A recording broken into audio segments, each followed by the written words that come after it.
कैसे हैं बच्चों? मस्त, बढ़िया। देखिए, जैसा आप देख ही रहे हैं कि आपका जो टॉपिक है वो क्या है, सॉल्यूशन यानी विलयन का। आज आप पढ़ेंगे numerical based on osmotic pressure. Osmotic pressure पे न्यूमेरिकल आता है और वो किस तरह से आता है यही आपको देखना है। एक चीज ध्यान देना बेटा, बहुत ही सिंपल न्यूमेरिकल आता है, बस आपको फॉर्मूला पता होना चाहिए और फॉर्मूले में डेटा को पुट करना आना चाहिए। बाकी कैलकुलेशन तो आप कर ही लेंगे, ठीक है। तो देखिए, आपको जो क्वेश्चन है वो बोल रहा है 27 डिग्री सेंटीग्रेड पर डेसी मोलर यूरिया विलयन का परासरण दाब ज्ञात कीजिए। ये आपका क्वेश्चन है। देखिए, इंपॉर्टेंट क्वेश्चन है और ये क्वेश्चन 2017 में आया हुआ है बोर्ड में। ये 2017 में आया हुआ है। देखो, इससे तुम अगर बात करो तो कंपटीशन में भी क्वेश्चन आते हैं, बट कंपटीशन में तुम्हें थोड़ा सा आइसोटोनिक और इस तरह के हाइपोटोनिक सॉल्यूशन के बारे में पता होना चाहिए। बाकी फॉर्मूला तो सेम ही होता है। तो अभी हम आपको सिर्फ जो बोर्ड में आया हुआ है उसकी बात करता हूं मैं। देखो, तुम्हें क्या निकालना है बेटा, परासरण दाब। क्या निकालना है? परासरण दाब। अब बेटा, परासरण दाब का जो फॉर्मूला होता है, वन हाफ ने जो दिया था वो होता है तुम्हारा PV = nRT। PV = nRT, यही फॉर्मूला तुम लगाना, ठीक। अब यहां देखो, अगर मैं V को यहां ट्रांसफर कर दूं तो क्या हो जाएगा बेटा, P = N/V R/T। ये होता है आपका बेसिक फॉर्मूला, ठीक है। अब देखो, ये क्या है, P क्या है, ये परासरण दाब है। एक बार मैं यहां लिख देता हूं, P क्या है आपका, परासरण दाब, ठीक है।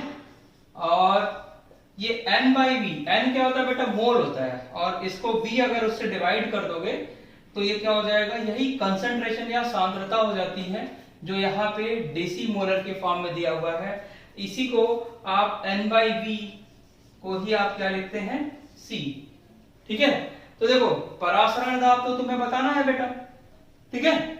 और तुम्हें कंसंट्रेशन मतलब N/V, ये वैल्यू दिया है डेसी मोलर। डेसी मोलर का मतलब होता है 1/10।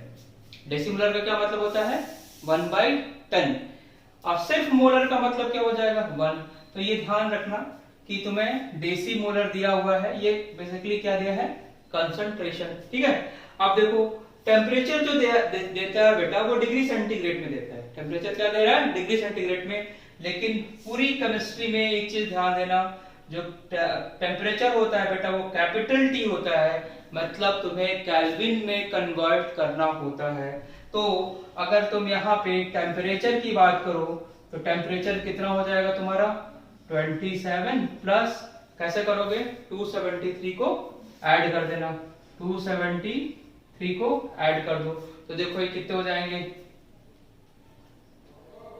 ये हो जाएंगे तुम्हारे 300।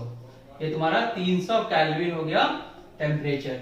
एक चीज और तुम्हें ध्यान रखनी है, ये होता है तुम्हारा R को क्या बोलते हैं, गैस, ये सॉल्यूशन का कांस्टेंट होता है। इस तरह इसकी वैल्यू होती है, गैस कांस्टेंट जैसी ही होती है, तो इसकी वैल्यू आपको याद रखना है 0.0821। बेटा ये आपको याद रखना है, आपको ध्यान रखना है, ये याद ही रखना है, एग्जाम में गिवन नहीं होगा। तो ये R की वैल्यू है जो एक कांस्टेंट है, इसका वैल्यू होता है 0.0821 लीटर एटमॉस्फेयर केल्विन मोल, ये होता है इसका यूनिट, ठीक है। तो बस अब हो गया क्वेश्चन।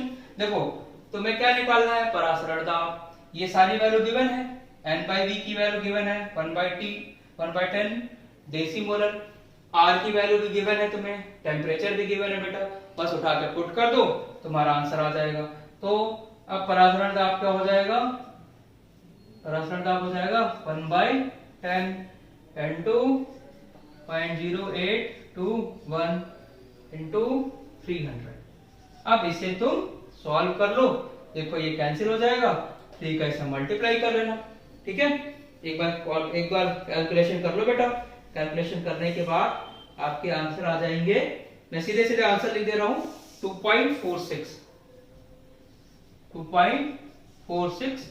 ये तुम्हारा एटमॉस्फेयर में आंसर आएगा, क्योंककि प्रेशर तुम्हारा क्या होगा, एटमॉस्फेयर में। तो हो गया, एक सिंपल सी चीज है। फिर से समझ लो बेटा, जब भी परासरण दाब में न्यूमेरिकल आएगा तो एक सिंपल सा फार्मूला तुम्हें यही लगाना है, यही याद रख लो। PV = nRT से, या P = N/VRT, या इसी को P = CRT भी हम बोलते हैं। सारा डेटा आपका गिवन होगा, टेम्परेचर इसमें दिया ही है, कंसंट्रेशन दिया ही है, और तुम्हें परासरण दाब निकालना है, ये निकालना है। R की वैल्यू तुम्हारी क्या होती है, फिक्स होती है, ये याद रखना।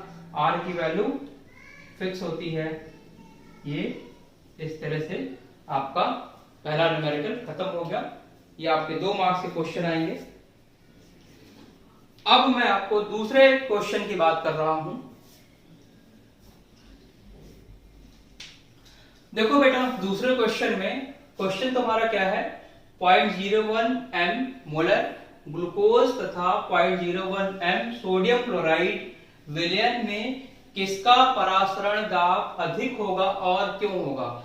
ये क्वेश्चन पूछा गया है 2016 में। ये क्वेश्चन कहां पूछा गया है, 2016 में। अब वो बोलता है कि इसको एक्सप्लेन करो। देखो, तो सिंपल सी बात है, तुम्हें इसको एक्सप्लेन कैसे करना पड़ेगा, ये देखो। परासरण दाब जो होता है वो तुम्हारा एक अणु संख्य गुण है। क्या है, अणु संख्य गुण। ठीक, तो अणु संख्य गुण क्या होता है, जितने नंबर ऑफ पार्टिकल या जितने नंबर ऑफ एटम आएंगे उस पर डिपेंड करता है। ठीक है। अब बेटा, अगर हम ग्लूकोज को तोड़ें, विलयन में डालें, तो इसका आयनन नहीं होता, और इसको अगर हम तोड़ें तो इसका आयनन हो जाता है। तो अगर मैं बात करूं कि मैं ग्लूकोज को ले लूं, ग्लूकोज को ले लूं, तो ग्लूकोज का आयनन नहीं होता, आयनन नहीं होता। ठीक है बेटा, आयनन नहीं होता मतलब वो टूटता नहीं। लेकिन अगर तुम सोडियम क्लोराइड को ले लो, सोडियम क्लोराइड को बेटा बोलते हैं NaCl। आप नमक खाते हैं ना, जो टेबल साल्ट होता है, वही उसका ये फॉर्मूला है, सोडियम क्लोराइड। तो देखो, सोडियम क्लोराइड को अगर तुम तोड़ोगे, विलयन में डालोगे, जल में डालोगे, तो क्या हो जाएगा, सोडियम और क्लोरीन, ये 2 आयन में टूट गया। ये एक भी आयन में नहीं टूटा और ये 2 आयन में टूट गया। तो बेटा, आयन ज्यादा कहां पे है, या एटम नंबर ऑफ मॉलिक्यूल ज्यादा कहां पे है, वो तुम्हें यहीं पे दिख रहा है ना। तो अब तुम्हारा क्या होता है, परासरण दाब, चूंकि अणु संख्य गुण है तो वो किस पे डिपेंड करेगा, नंबर ऑफ पार्टिकल पे। इसलिए NaCl का परासरण दाब अधिक होगा किसके कंपैरिजन में, ग्लूकोज के कंपैरिजन में। यही तुम्हें लिखना है। तो इसको कैसे लिख लोगे कि NaCl का परासरण दाब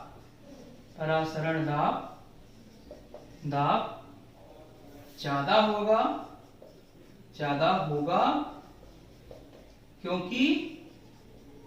क्योंकि ये आयनित, क्योंकि इसका आयनन हो रहा है, क्योंकि इसका आयनन हो रहा है, आयनन हो रहा है। और परासरण दाब अणु संख्य गुण होता है, अणु संख्य गुण होता है, जो किस पे डिपेंड करेगा, नंबर ऑफ आयन पे डिपेंड करेगा। तो इसलिए NaCl का ज्यादा होगा। तो देखो कितना सिंपल न्यूमेरिकल आया हुआ है इस तुम्हारे ऑस्मोटिक प्रेशर पे। तो एक बार आप इसे ध्यान से पढ़ लो, ऑस्मोटिक प्रेशर, इसके पिछले वाले वीडियो में, और इसको देख लो, एकदम इजीली तुम्हारे क्वेश्चन हो जाएंगे। अगर आपको वीडियो अच्छा लगता है और आपको लगता है कि इससे किसी का इंप्रूवमेंट हो सके या आपके दोस्तों का कुछ फायदा हो सके, तो उन्हें शेयर कीजिए, उनको बताइए। प्लीज मेरे चैनल को लाइक कीजिए और इसको सब्सक्राइब कीजिए। Thank you for watching this.